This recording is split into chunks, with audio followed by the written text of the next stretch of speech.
पाकिस्तान में ना आजकल 2 चीज़ों पे बड़ी डिबेट चल रही है। एक पाकिस्तान इंडिया की वॉर और दूसरा गोल्ड की प्राइसेस कि गोल्ड लेना चाहिए या नहीं लेना चाहिए। काफ़ी जो पाकिस्तान के एक्सपर्ट्स हैं या ये सोना बेचने वाले हैं वो यही प्रेडिक्ट कर रहे हैं और वो यही लोगों को कह रहे हैं कि जो गोल्ड है ना वो 7 से 8 लाख तक पहुँचेगा। अब सारे लोग इस पे जंप कर रहे हैं, गोल्ड लेने की कोशिश कर रहे हैं, लेकिन ये कोई सवाल नहीं कर रहा कि गोल्ड की प्राइसेस ऊपर आखिर जा क्यों रही हैं?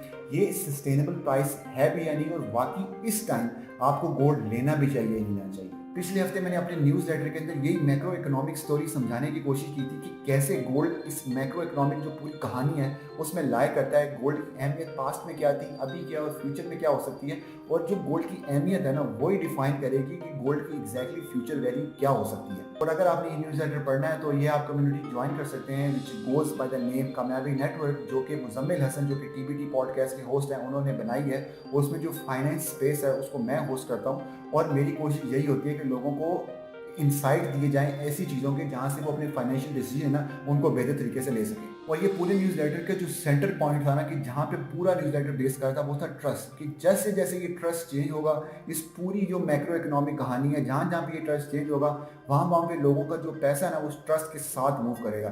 तो जब हमें ये ट्रस्ट समझ आ जाएगा तो हमें समझ आ जाएगी कि डॉलर कब क्यों मसले मसाइल बन रहे हैं और गोल्ड में इंटरेस्ट क्यों बढ़ा है। तो आज की वीडियो में हम यही मैक्रो इकोनॉमिक स्टोरी को देखेंगे ताकि हम सारे डॉट्स कनेक्ट कर सकें और अपना गोल्ड को बाइंग या सेलिंग के बारे में जो फ्यूचर डिसीजन है वो बेहतर तरीके से ले सकें। अब ये सारी इकोनॉमिक स्टोरी समझने से पहले तो हमें स्टोरी के अंदर में जाना पड़ेगा, और स्टोरी का हमेशा पास्ट होता है, प्रेजेंट होता है और फ्यूचर होता है। तो हम थोड़ा सा पास्ट से स्टार्ट करेंगे, उसको हल्का सा टच डाउन लेके आएंगे प्रेजेंट तक और प्रेजेंट से लेके जाएंगे फ्यूचर तक, ताकि हमें वो पूरी जो बात है वो समझ आ सके। अगर हम पास्ट में जाते हैं तो सबसे पहले जो हमें चीज़ समझ आती है कि डॉलर जो है, जो कि फिएट करेंसी है which is not backed by anything, was once backed by gold. World war 2 के बाद जो ब्रेटन वुड्स का एक सिस्टम था जिसने जो डॉलर है ना उसको बैक्ड बाय गोल्ड कर दिया कि every dollar that existed is backed by gold, और जो दुनिया की करेंसी सी ना वो पैक होगी डॉलर के साथ। इसका मतलब क्या था कि जब भी कोई आपका डॉलर ले रहा था या कुछ भी कर रहा था तो उसको ये पता होता था कि यार अगर मेरे पास डॉलर में इन्वेस्टमेंट करूँ या मेरे पास डॉलर पड़े में तो ये करेंसी कभी लूज वैल्यू नहीं कर सकती क्योंकि it is backed by gold. मतलब $35 का आउंस था, और जब भी मेरे पास $35 आएंगे मैं सेंट्रल बैंक के पास जाऊंगा, बोलूंगा ये $35 है, मुझे मेरे हिस्से का गोल्ड दे दें। तो जो ट्रस्ट था ना वो यूएस डॉलर पे तब था क्योंकि उसके बैक पे गोल्ड था। अब ये जो पूरा सिस्टम था ना इसने एक डिसिप्लिन क्रिएट किया हुआ था कि जो गवर्नमेंट थी, सेंट्रल बैंक से ये अंधाधुंध किस्म की प्रिंटिंग नहीं कर सकते थे क्योंकि जो गोल्ड था ना वो लिमिटेड था।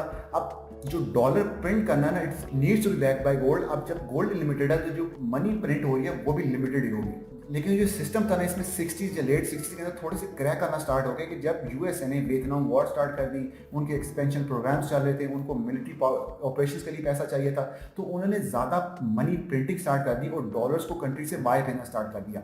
अब दुनिया में जितने डॉलर्स पड़े हुए थे दूसरी कंट्रीज के पास जैसे फ्रांस, इंग्लैंड और जितनी भी बाकी कंट्रीज थी, उनको ये शक हुआ कि जो डॉलर उनके पास पड़ा हुआ है उसके बैक पे जो गोल्ड है ना वो शायद यूएसए के पास है ही नहीं। और वो एक ऐसा पॉइंट था जहाँ पे फ्रांस ने एक्चुअल में यूएसए से अपना जो गोल्ड है ना वो डिमांड बैक करना स्टार्ट कर दिया। उन्होंने एक्चुअल में शिप्स भेजी कि आप अपना डॉलर वापस ले लो, हमें हमारा गोल्ड दे दो। जब ये सब चीज़ें हो रही थी तो एक किस्म का फियर पैदा हुआ, सब लोगों ने पैनिक किया, सब ने जाके सेंट्रल बैंक्स को बोला कि हमें हमारे पैसे ले लो और हमें हमारा गोल्ड वापस दे दो, विच वॉज $35 पर आउंस। और जब ये सब चीज़ें हो रही थी 1971 में निक्सन जो कि उस टाइम के प्रेसिडेंट थे, उन्होंने अनाउंस किया कि जो अब गोल्ड था वो डॉलर के साथ जो लिंक है उसका जो पैकिंग थी वो ख़त्म हो गई है, and after that the dollar was just a fiat currency, just a piece of paper. तो जब डॉलर की कन्वर्टिबिलिटी बंद हुई गोल्ड के अंदर तो लोगों का जो ट्रस्ट था ना डॉलर के ऊपर वो थोड़ा सा शेकन हुआ कि लोगों को पहले ये था कि यार हमारा जो डॉलर है ना उसके पीछे गोल्ड है। अब चूंकि गोल्ड नहीं है तो लोगों का जो ट्रस्ट है डॉलर के ऊपर वो सिर्फ इस बेस के ऊपर रह गया कि हमारा कॉन्फिडेंस है कि यूएसए ग्लोबल पावर है या फिर यूएसए की जो करेंसी है वो रिजर्व करेंसी रहे। सिर्फ इसकी बेस के ऊपर जो डॉलर था ना वो एग्जिस्ट कर रहा था, और यूएसए को एक नई चीज चाहिए थी जिसकी बेस के ऊपर वो बना के डॉलर को मजबूत करें, और वही चीज हुई कि 1973 के अंदर दे अनाउंस पेट्रो डॉलर सिस्टम। अब ये भी डॉलर की कन्वर्टिबिलिटी इनटू गोल्ड जब खत्म हुई तो यूएसए गवर्नमेंट ने करना था कि उन्हें यही देखना था कि भाई जो हमारे डॉलर की डोमिनेंस है वो ज़्यादा है। तब जाके उन्होंने पेट्रो डॉलर की जो डील थी वो स्ट्रक की विद सऊदी अरेबिया, जहाँ पे ये डिसाइड हुआ कि जब भी ऑयल की कोई भी डील होगी फ्यूचर में या करंटली ग्लोबली कहीं पे भी that needs to be in dollar. और इसके साथ बाकी जो ओपेक कंट्रीज थे उन्होंने भी ज्वाइन कर लिया और that started a petro dollar system कि जहाँ पे जिस कंट्री को भी ऑयल चाहिए होता था they need to buy dollar first और then they go out and buy oil from Saudi Arabia और एनी अदर ओपेक कंट्री। तो इस डील के बाद जो डिमांड थी डॉलर की वो आर्टिफिशियली कह लें या बाकी स्ट्रेटेजिकली यूएसए ने की थी, तो वो डिमांड बढ़ना स्टार्ट होगी क्योंकि जिस जिस कंट्री को अगर ऑयल लेना है उसको पहले डॉलर लेना है। तो हर कंट्री के रिजर्व्स में डॉलर होने चाहिए तब भी वो जाकर ऑयल ले सकते हैं, क्योंकि हर कंट्री ऑयल के बगैर एग्जिस्ट नहीं कर सकती। फॉर एग्जांपल अगर हम पाकिस्तान की बात करें तो हम हैवीली डिपेंडेंट हैं ऑयल इंपोर्ट्स के ऊपर। अगर हमारी ऑयल इंपोर्ट्स करनी है हमने, हमारे पास डॉलर नहीं है तो हम ये नहीं कर सकते और हमारी पूरी जो इकॉनमी है ना वो ख़त्म हो सकती है या बहुत ही बुरे हालात में आ सकती है। तो that creates demand for US dollars, क्योंकि अगर वो नहीं होंगे तो आपकी जो बड़ी एक इंपॉर्टेंट चीज़ है जो ऑयल है, जैसे इकॉनमी फ्यूल होती हैं, वो अब नहीं ले सकते। यहाँ से डॉलर की जो डिमांड थी वो ज़्यादा हो गई। हर कंट्री के पास जो रिजर्व्स में थे वो जो डॉलर था वो ज़्यादा होता गया। हर कंट्री का यही गोल था कि वो ज़्यादा से ज़्यादा रिजर्व्स रखें। तो इसने मौका दिया यूएसए को कि वो अपने ट्रस्ट की बेस के ऊपर ज़्यादा प्रिंटिंग स्टार्ट करें और इस प्रिंटिंग के चक्कर में ना they enter into trap which is called a debt era. अब जो डॉलर की गोल्ड के साथ कन्वर्टिबिलिटी थी वो खत्म हो गई थी और it is replace by oil. अब गवर्नमेंट के पास एक रूम था कि जहाँ पे वो खुल के खेलते और जो अपनी मनी प्रिंटिंग है ना वो खुल के अपनी मर्जी से करते। अब हुआ क्या कि जो यूएसए का कर्जा था इन 1971 या 1973 के आसपास, there was around 350 billion dollars और बेइंतहा किस्म की प्रिंटिंग करने के बाद नाउ 2025 के अंदर इन पे कर्जा ऑलमोस्ट 35 ट्रिलियन तक पहुंच चुका है विच इज अनसस्टेनेबल, जो कि यूएसए पे नहीं कर सकता। और अगर आपने पूरा कॉन्सेप्ट समझना है कि ये डेट यूएसए लेता क्यों है, ये डेट लेता कहाँ से है, ये क्यों उनके लिए बिल्कुल एक अनसस्टेनेबल होता जा रहा है, मनी प्रिंटिंग होती कैसे है, तो उस पे you can watch my other video, जो कि इसका लिंक आपको कहीं ऊपर मिल जाएगा, ताकि आपको ये पूरा कॉन्सेप्ट समझ आ सके, ताकि ये जो पूरे डॉट्स है ना आप बेहतर तरीके से कनेक्ट कर सके। अब जब गोल्ड $35 पर आउंस जो प्राइस थी उसके साथ अटैच नहीं था, तो वो अपनी जो रियल प्राइस है वो ढूंढने निकला and it reached from $35 to all the way up to $860, $870 in 80s। वो almost 20x, 25x या 26x ऑलमोस्ट प्राइस हो चुकी थी। अब वो यही चीज़ शो कर रहा था कि जो सिस्टम के अंदर जो क्रैक्स है ना, गोल्ड की प्राइस वही चीज़ रिप्रेजेंट कर रही थी कि ट्रस्ट ना डॉलर के ऊपर नहीं है। अब डॉलर या रिसेशन या वॉर्स के जब भी होती हैं तो जो कन्वर्टेबिलिटी है लोगों के पैसों की वो गोल्ड में आ जाती है। अगेन ये उस वीडियो में आपको सारी चीज़ें समझ आ रही है। अब जब यूएसए ने मनी प्रिंटिंग स्टार्ट कर दी, वो अपने पुराने डेट देने के लिए नया डेट रेस करते हैं, जिससे वो पुराने इन्वेस्टर्स को देते हैं, वो चलाते हैं। जब उसका टाइम आता है देने का तो वो नया डेट रेस करते हैं। That goes on and on and on, जहाँ पे इस टाइम जो कि बड़े इकोनॉमिस्ट हैं, रे डैलियो टाइप और जितने भी दूसरे लोग हैं, दे कॉल्ड इट कि दिस इज अनसस्टेनेबल और यूएसए इस बात के ऊपर ज़्यादा देर तक नहीं रह सकता। लेकिन चूंकि यूएसए की जो करेंसी रिजर्व करेंसी है, देयर आर ग्लोबल पावर, और जब ग्लोबल पावर किसी के पास होती है तो थोड़ा सा उसका दिमाग ख़राब होना स्टार्ट हो जाता है। तो यूएसए ने डॉलर को एज अ वेपन भी इस्तेमाल किया, जिससे दुनिया के अंदर एक सिग्नल गया कि डॉलर के ऊपर डिपेंडेंसी उनको कम करनी पड़ेगी। जिसकी रिसेंट सिग्नल हमें रशिया के केस में मिलती है कि जहाँ पे तकरीबन 3-4 साल पहले यूएसए ने $300 बिलियन के जो रिजर्व्स थे जो कि डॉलर्स में थे रशिया के, वो उन्होंने फ्रीज कर दिए और उनको जो बैंकिंग सिस्टम था स्विफ्ट उससे भी निकाल दिया। अब ये एक किस्म की न्यूज़ नहीं थी या एक किस्म का अटैक नहीं था, ये किस्म की ना एक सिग्नल था सारी मेजर इकॉनमीज को। अगर आप डॉलर के अंदर अपनी डिपेंडेंसी रखेंगे, अगर आपके रिजल्ट के अंदर सिर्फ डॉलर पड़ा हुआ है, तो आपकी जो इकॉनमी है ना वो डिपेंडेंट है यूएसए के ऊपर। और यूएसए कभी भी चाह के आपको या तो बिल्कुल साइड पे कर सकता है या फिर आपको अपने पास लेके आ सकता है। तो ये डिपेंडेंसी कम करने के लिए ना चाइना, रशिया, इन्होंने आपस के अंदर जो ऑयल के डील्स है ना वो युआन जो इनकी अपनी अपनी करेंसी है और रूबल, ताकि इनमें स्टार्ट कर दी, ताकि जो उनके डॉलर की डिपेंडेंसी है ना वो कम हो। और वहाँ से स्टार्ट होता है जो कॉन्सेप्ट है जिससे यूएसए डरता है, that is called de dollarization. अब जब आपने पूरी मैक्रो इकोनॉमिक स्टोरी को समझ लिया है, इसको फॉलो कर लिया, तो आपको ये चीज़ क्लियर हो रही है कि दूसरी कंट्रीज की पहले डिपेंडेंसी थी डॉलर के ऊपर, अब वो डिपेंडेंसी चेंज होती जा रही है, क्योंकि दूसरी कंट्रीज को ये लग रहा है कि यूएसए अपने डॉलर को वेपनाइज कर रहा है अपनी बात मनवाने के ऊपर या अपनी पॉलिसी में अमल करवाने के लिए। तो वो दूसरी चीज़ों को देख रहे हैं और वो अपनी जो रिजर्व्स हैं उनको डाइवर्सिफाई कर रहे हैं। इसके अंदर ब्रिक्स कंट्रीज आती हैं, जिसमें ब्राज़ील, रशिया, इंडिया, चाइना, जिनके रिजर्व्स के अंदर, जिनके सेंट्रल बैंक के रिजर्व्स के अंदर पिछले 10 साल के अंदर जो गोल्ड के रिजर्व्स हैं ना वो तेज़ी से बढ़ना स्टार्ट हो गए। अब हमने फुल सर्कल कर लिया। हमने पहले कहा कि दूसरी कंट्रीज़ का जो ज़्यादा रिजर्व्स थे डॉलर में थे, गोल्ड में कम थे। अब डॉलर के अंदर के रिजर्व्स कम हो रहे हैं या ऑलमोस्ट सेम है, लेकिन जो गोल्ड उनकी जो रिजर्व्स है ना वो बढ़ते जा रहे हैं। अब जैसे 2022 के अंदर सेंट्रल बैंक्स ने ऑलमोस्ट 1050 या 1060 टन का गोल्ड खरीदा है, जो कि 70 साल का रिकॉर्ड ब्रेक किया है कि 1070 टन उन्होंने खरीदे हैं डिफरेंट कंट्रीज के सेंट्रल बैंक्स ने। यही जो ट्रेंड था वो फॉलो हुआ 2023 के अंदर, 2024 के अंदर भी, और होपफुली कि 2025 के अंदर भी 1000 टन से ऊपर गोल्ड ये लोग खरीदें। अब दुनिया में जो सबसे बड़ा गोल्ड का रिजर्व है वो अभी भी यूएसए के पास है, विच इज अराउंड 8000। और ये सारी कंट्रीज जो ब्रिक्स कंट्रीज हैं इनका मिला के जो रिजर्व बनता है विच इज 5700 टन। अब ये चीज़ यही शो कर रहा है कि कंट्रीज को पता है कि उन्होंने अपने आप को थोड़ा सा डिवर्सिफाई करना है और वो गोल्ड के अंदर अपने रिजर्व्स को बढ़ा रहे हैं, और ये काफ़ी अनाउंस करके भी कर रहे हैं और काफ़ी क्वाइटली भी कर रहे हैं, स्ट्रेटेजिकली भी कर रहे हैं, ताकि लोगों को ना पता लग सके या बायर पावर्स को ना पता लग सके कि उनके रिजर्व में एक्चुअली में गोल्ड कितना पड़ा। क्योंकि जो गोल्ड है ना आपका सिस्टम से बायर की करेंसी है या बायर की दौलत है। अब सिस्टम के अंदर जब तक आपके पास दौलत होगी ना तो आपको सबको पता है कि सिस्टम के अंदर इनके पास कितने रिजर्व हैं, एग्जैक्टली हर चीज़ क्या है। Gold is outside the system, तो वो अगर वो डिक्लेयर करें दैट इज गुड, अगर वो डिक्लेयर ना करें तो there is no way of knowing कि एग्जैक्टली इनके पास गोल्ड कितना पड़ा है। जितना ये क्लेम करें उतना है भी या नहीं, या जितना ये क्लेम करें उससे ज़्यादा है, आपको ये चीज़ नहीं पता लग सकती because it is outside the system.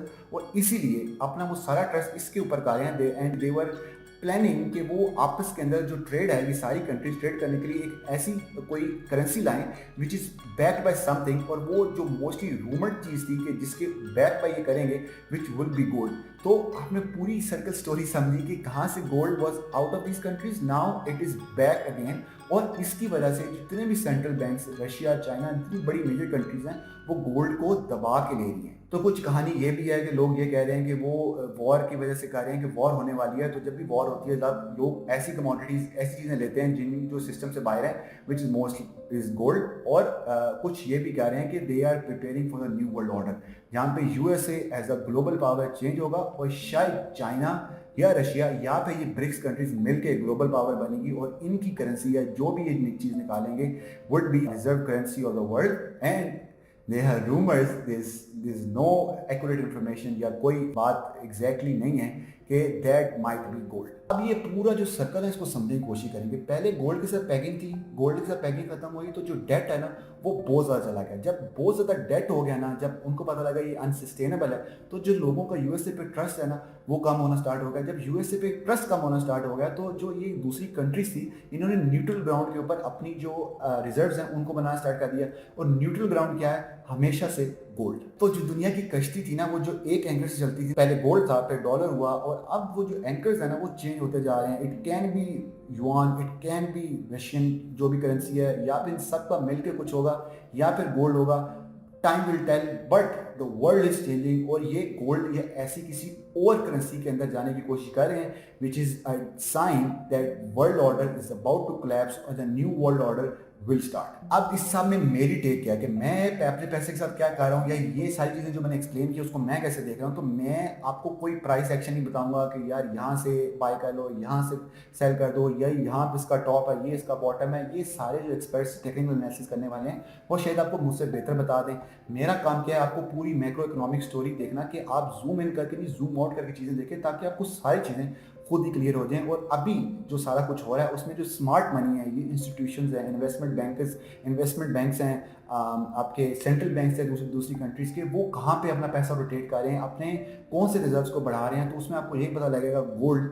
और जितने ये बड़ी बड़ी फंड मैनेजर्स हैं, गोल्डमैन सैक्स, ब्लैक रॉक, जो यूएसए के जो बड़ी जिन्होंने यूएसए की तमाम कंपनीज के अंदर उनकी ऑनरशिप है, एप्पल से लेके गूगल से लेके you name it they are there. तो वो भी कह रहे हैं कि आपका जो पोर्टफोलियो है वो डाइवर्स होना चाहिए, at least 10% of your portfolio should be in gold. और मेरा जो पोर्टफोलियो है वो 10 से 14% के आसपास है। कि मेरे लिए जो गोल्ड है ना वो इन्वेस्टमेंट नहीं है कि मैं चाह रहा हूँ कि मुझे आज पैसा इसमें डालूं और मुझे 3-4 साल के बाद उसमें इतना रिटर्न मिले।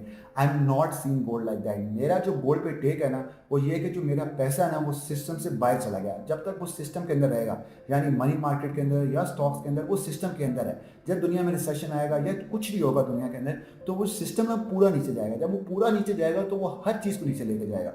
फातिक भाई जो CEO हैं और फिनक्लब, जिनकी मेरी एक लाइव सेशन हुआ हुआ था, उसके अंदर भी उन्होंने बड़ी खूबसूरत बात की थी कि रिसेशन जब आता है ना, वो एक आग की तरह होता है, जंगल में आग लगती है, और जब आग लगती है ना तो आग ये नहीं देखती कि अच्छा दरख्त कौन सा और बुरा दरख्त कौन सा, पूरे जंगल को जलाती है। तो जब भी सिस्टम के अंदर जो भी चीज़ होगी ना, वो पूरी की पूरी जलेगी, पूरी की पूरी नीचे आएगी जब रिसेशन आएगा। लेकिन जो चीज़ें आपकी सिस्टम से बाहर हैं, विच इज़ गोल्ड, वो कभी भी नीचे नहीं आ सकता। और उल्टा इन जैसे मौकों के ऊपर जहाँ पे रिसेशन की बातें चल रही हैं, वॉर की बातें चल रही हैं, वहाँ पे गोल्ड हमेशा ऊपर ही जाता है। और अगर मैं आपको थोड़ी सी एक कॉन्स्पिरेसी थ्योरी दूँ ना, कि जो कि एक फैक्ट्स नहीं है, एक सिर्फ थ्योरी है, अफवाही बातें हैं कि पता नहीं असल में ऐसा है या नहीं है, वो ये है कि 2008 में जो क्रैश आया था यूएसए मार्केट्स का, उसके बाद यूएसए को अंदाज़ा हो गया था कि जो सिस्टम है ना, ये जो उनका डेट वाला सिस्टम है, ये अनसस्टेनेबल है, ये इसको नहीं ठीक कर सकते, और इवेंचुअली क्या होगा, ये बबल कभी ना कभी जाके फटेगा।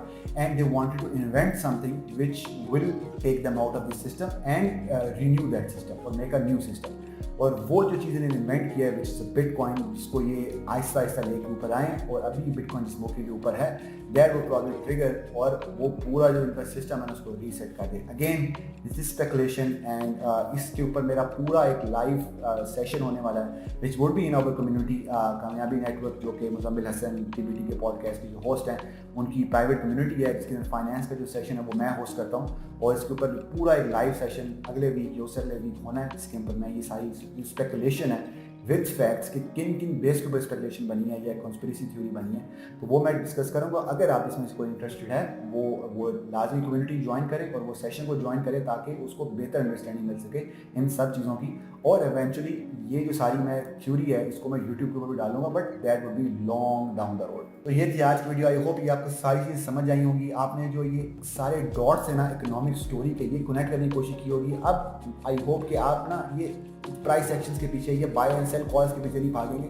बल्कि आपको पूरी इकोनॉमिक स्टोरी समझ आई है। जब भी कोई स्टोरी होती है ना, उसका पास्ट होता है, प्रेजेंट होता है, फ्यूचर होता है। जो हमने डिस्कस किया है पास्ट, प्रेजेंट, फ्यूचर, तो वो आपको कुछ ना कुछ बता रहा होता है, और आपने हमेशा सुनना होता है कि ये एग्जैक्टली बात कर क्या रहा है। और ये जो सारी चीज़ें हमें इशारे मिल रहे हैं, डिफरेंट कंट्रीज़ का गोल्ड खरीदना, ये सब कुछ, ये हमें इशारा मिल रहा है कि फ्यूचर में क्या हो सकता है। वॉर्स हो सकती हैं, या फिर एक न्यू सिस्टम आ सकता है। क्या होगा exactly, time will tell, but the science are telling us, we just have to listen. I will see you in the next video. Until then, दुआओं में याद रखिए।